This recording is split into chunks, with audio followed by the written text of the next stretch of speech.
सभी भक्तों को जय सिया राम, जय बाबा नीप करोली महाराज की। कैसे हैं आप सब? आशा करती हूँ अच्छे होंगे, स्वस्थ होंगे। कैसे चेचक का अपहरण हुआ, चलिए आज जानते हैं बाबा महाराज जी की इस सुंदर सी लीला में। एक बार बाबा महाराज जी अपने बहुत से भक्तों के साथ ऋषिकेश हरिद्वार में बाबा महाराज जी आए। बहुत दिनों तक बाबा महाराज जी ने वहां पर निवास किया। कुछ दिनों बाद बाबा महाराज जी के पूरे बदन पर चेचक उभर आया। अब ये देखकर सिद्धि माँ ये अंदाजा ही नहीं लगा पाई कि बाबा महाराज जी ने ये किसकी और कौन सी बीमारी अपने ऊपर ले ली है।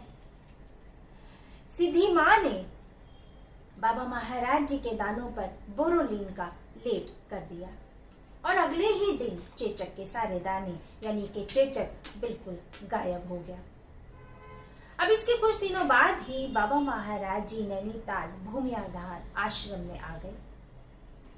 कुछ दिनों के बाद बाबा महाराज जी से मिलने के लिए श्री सुधीर मुखर्जी यानी कि दादा मुखर्जी मिलने के लिए आए और बाबा महाराज जी के दर्शन करने के बाद बाबा जी से कहने लगे कि हमारे किसी रिश्तेदार के चेचक निकल आया था।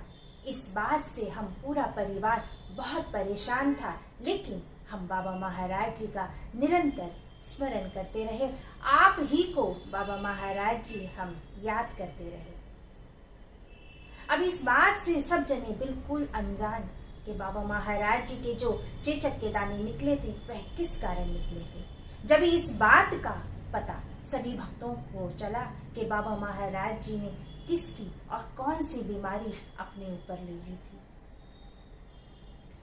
बाबा महाराज जी हमेशा ही अपने भक्तों का सदैव ध्यान रखते थे और बाबा महाराज जी जो कष्ट अपने ऊपर लेते थे उस बात का अंदाजा हम नहीं लगा सकते कि बाबा महाराज जी को उसकी क्या कीमत चुकानी पड़ती थी। बाबा महाराज जी हमेशा ही अपने भक्तों की दुख, परेशानी, रोग, कष्ट अपने ऊपर ले लिया करते थे, लेकिन इसकी उनको क्या कीमत चुकानी पड़ती थी इसका हमें कोई अंदाजा नहीं, क्योंकि बाबा महाराज जी स्वभाव से ही बहुत दयालु थे।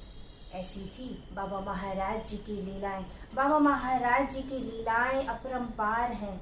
सदैव बाबा महाराज जी अपनी कृपा ऐसे ही अपने भक्तों पर बनाते थे और आगे भी बाबा महाराज जी बनाते रहेंगे। बाबा महाराज जी की ऐसी ही लीलाएं मैं आपके सामने लेकर आती रहूंगी। आप सभी भक्त अपना ध्यान रखें, खुश रहें, स्वस्थ रहें। सभी भक्तों को जय सिया राम, जय बाबा नीप करोली महाराज की, जय सिया राम।